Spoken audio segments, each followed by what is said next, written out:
Pourquoi tout ne commencerait pas par déjà se trouver soi-même, avant d'essayer de croire qu'on connaît, qu'on rencontre le spirituel? Tu rencontres rien du tout si tu t'es pas rencontré toi-même. Tu ne rencontres que le faux. Tu navigues dans un truc, mais en fait, tu es dans un reflet imaginaire. Tu es dans la matrice.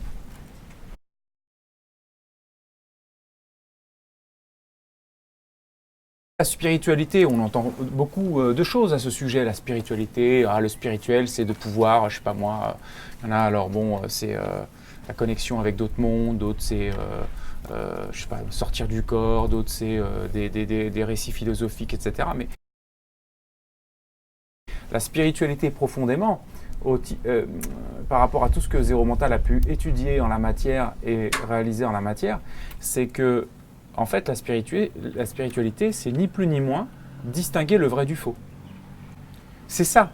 Et le problème, c'est que dans les actions et les croyances dites spirituelles et les domaines dites spirituels, c'est qu'on a beaucoup de faux. On a beaucoup de fake. On a beaucoup d'histoires qui se racontent. On a beaucoup de choses très aériennes, très jolies à voir, à entendre, des belles histoires. Mais profondément, c'est pas ça qui permet d'atteindre la piste d'atterrissage. Ça, c'est quand on fly.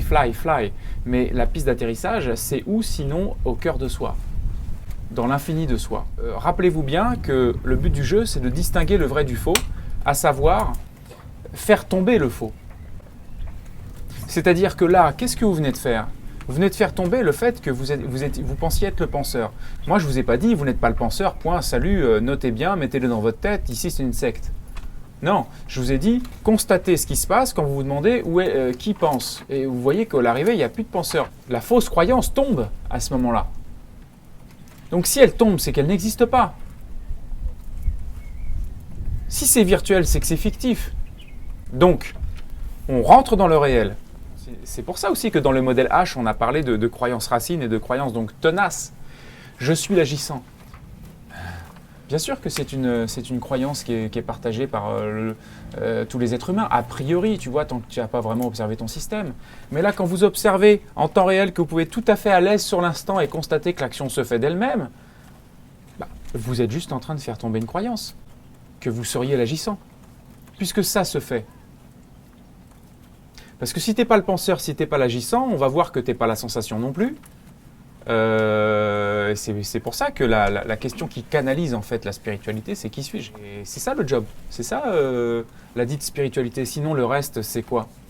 Je suis toujours étonné de ces discours entre guillemets spirituels qui vont dans plein d'univers, plein de trucs, plein d'égrégores différents, plein de considérations dites magnifiques.